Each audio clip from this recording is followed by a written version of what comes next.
Piñarelli, usted sabe que el gobierno parecía estar en una, les diría, una contienda contra el gasto público, que la está perdiendo, por cierto, ¿no? En Sí, estos la primeros está meses perdiendo por goleada. por goleada. Hablan de fútbol. Pero digo, no pareciera que el gobierno entienda que vía gasto público se puede expandir la economía, sino todo lo contrario.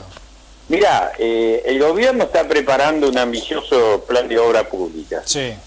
Creo que eso va a llegar en el último trimestre de este año. Ahí le tengo alguna fe al gobierno que pueda haber una mejora. Ahora, esta obra pública es expansión del gasto público, el tema es cómo lo financiás.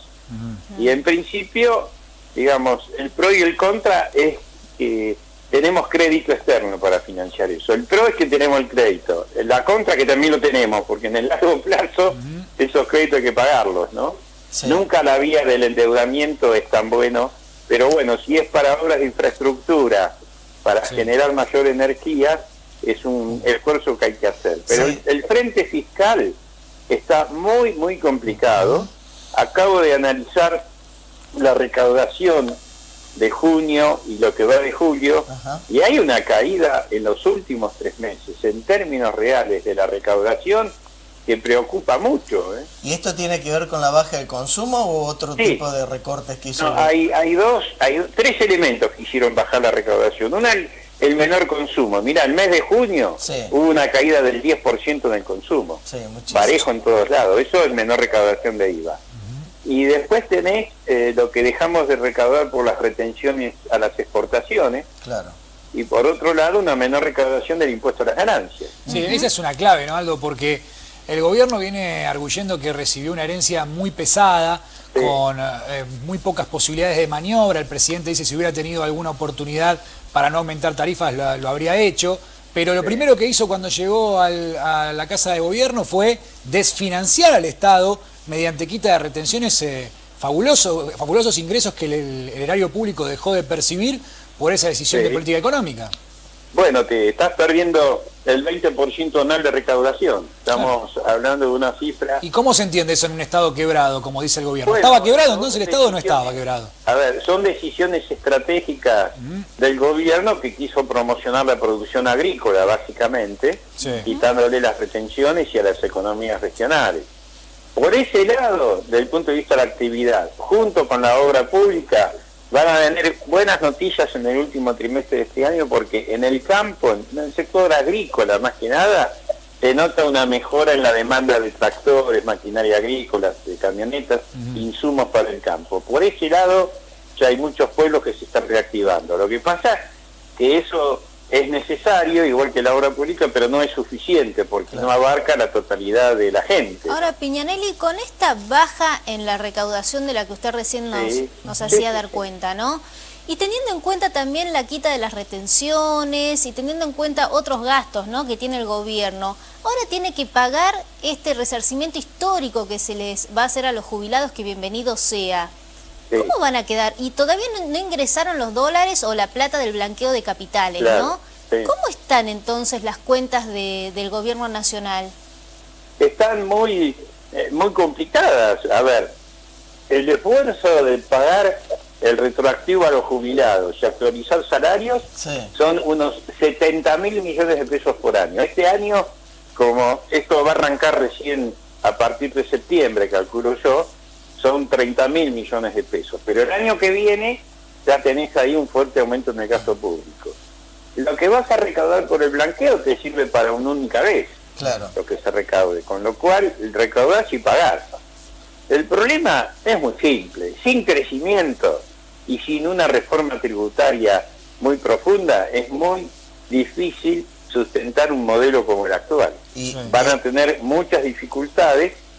Y tengo miedo que se enamoren del endeudamiento externo, porque hoy la verdad que el mundo nos presta, están ingresando muchos créditos, a tasa cara, pero ingresan los créditos, y ese enamoramiento, viste, a veces a los gobiernos no les gusta hacer las reformas estructurales porque totalmente endeudo, ¿no? Sí, esperemos que alguna mejora de las que usted nombra lleguen pronto, porque en el mientras tanto estamos recorriendo aquí en Canal 26 distintas empresas de actividad nacional, pymes, y la verdad que están haciendo un esfuerzo enorme para no despedir gente o no despedir más gente o tomar otro tipo de medidas que ya han tomado, ¿no? Pero seguir suspendiendo, es tremendo. Claro. Bueno, por un lado eso se financia de alguna manera, ¿viste? Una pyme o una empresa mediana y empieza a tener problemas de ingresos y gastos, lo primero que deja de pagar son los impuestos. Claro. Así que entras ahí en un círculo vicioso, fundamentalmente los impuestos de seguridad social, IVA, ganancias, y también eso repercute en la recaudación. Aldo, le traslado una pregunta que le hice hace una semana a José Luis Espert, un colega suyo. Sí. La baja del déficit fiscal, esto es, o mejor dicho, el superávit fiscal, ¿se logra multiplicando ingresos o achicando los egresos como cree el gobierno? Mira, la única manera de salir de una recesión como la que tenemos actualmente es creciendo. No hay ninguna economía en el mundo que sale de la recesión con más recesión. Si no, preguntar a Europa, España, Grecia. Sí. Cuando hicieron el ajuste vía recesión, mirá en qué terminaron.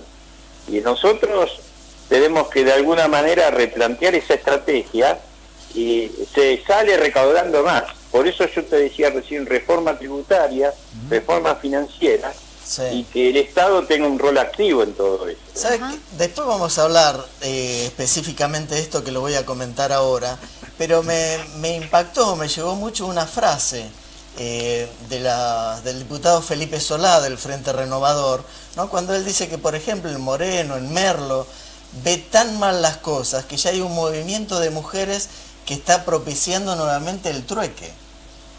Sí, se están dando en muchos barrios de la periferia del Gran Buenos Aires y también de acá de Capital Federal, en los barrios más pobres. Es así, se cambia un par de zapatillas usadas por, no sé, tanta cantidad de fideos o de arroz para comer. La gente no tiene para comer, porque el aumento en los precios, tiene que quedar claro que la inflación es una fábrica de pobres. Sí, claro. Y que perjudica fundamentalmente al sector más empobrecido de la población, sí. Y también, claro, Aldo, no solamente los trueques, ¿no? Las ferias americanas. Sí, últimamente se están creando incluso percheros públicos donde la gente deja la ropa que puede ser donada. Es bueno, el todo está del 2002. Piñanelli, la última pregunta que le hago y apelo a su rapidez para responderla, ¿no? Bueno. Si tanto dependemos de los inversores extranjeros, ¿no debería el gobierno nacional presentar un plan económico para animar a esos inversores a que vengan a invertir a la Argentina?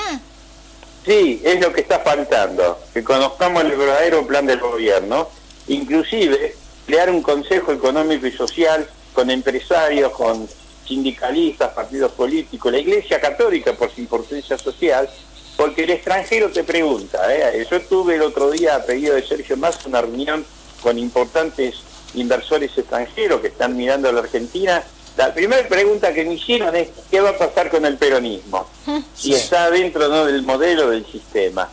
Y esto es muy importante porque las encuestas dan que si el peronismo se une, aún sin Cristina, tiene muchas posibilidades de ganar las futuras elecciones. Claro. Y nosotros como Frente Renovador, que podríamos eventualmente llegar a integrar ese frente con gente del peronismo, sectores independientes también, le estamos dando a esos inversores la seguridad que en el futuro nosotros también vamos a buscar la inversión. Pero bueno, después viene la pregunta qué va a pasar con el tema fiscal, qué va a pasar con el tipo de cambio. Claro, qué problema. Están todas las dudas, es muy difícil tomar la decisión de venir a un país cuando ves los desequilibrios económicos que hoy tenemos. Sí, y a todo esto, Aldo, hay un problema con la industria que es recurrente cada vez que se aplican modelos económicos como el vigente, ¿no? Pero no dejan de sorprender algunos números. Hoy se conocieron estadísticas de caída de los sectores exportadores, por ejemplo, yo tengo aquí el sector de golosinas, que más allá de el corrimiento cambiario, es decir, la corrección cambiaria, no han logrado despegar y se está viendo una preocupante inserción de importaciones, sobre todo en las góndolas de supermercados, en alimentos. ¿Cómo se explica este fenómeno?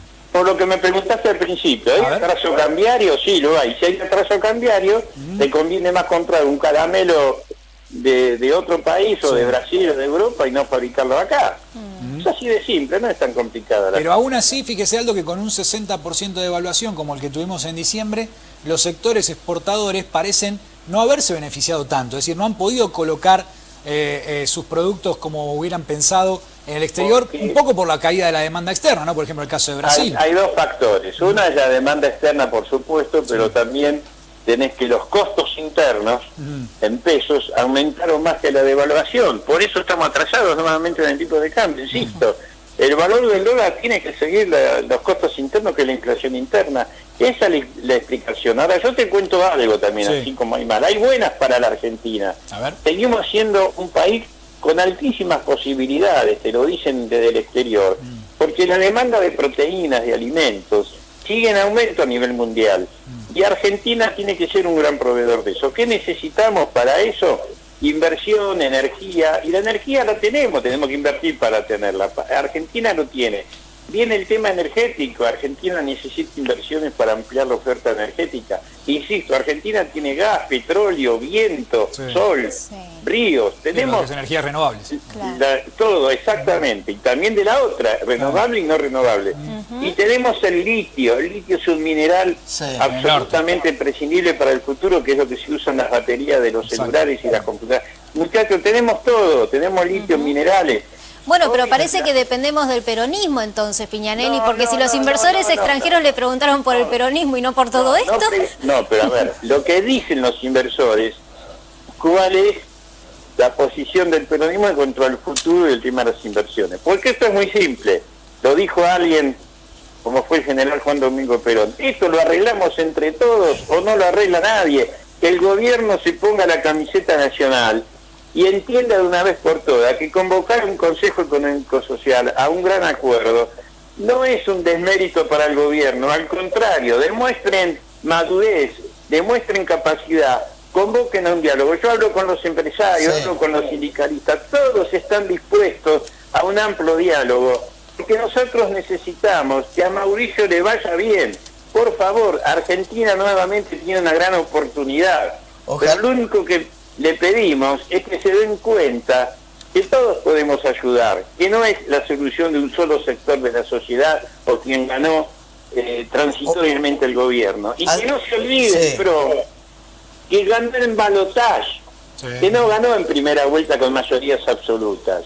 Entonces es necesario, y le va a ir bien si hace una convocatoria, acepta errores y que no castiga a los opositores como nosotros de Frente Renovador, que bastante hemos ayudado para que esto salga adelante. Gracias como siempre, Aldo Piñanelli. Queremos seguir colaborando, pero que no nos pongan piedras en el camino. Sí, porque por ahí sería muy interesante que se implemente de una vez por todas la famosa mesa del diálogo que nunca se ha hecho. Como dice la Iglesia Católica, me pegaron una mejilla, yo pongo la otra. Pero basta, no, tampoco me agarren a sopapo todos los días. Gracias, muy buenas noches, Aldo. Gracias. Nosotros nos tenemos que ir por 2 minutos.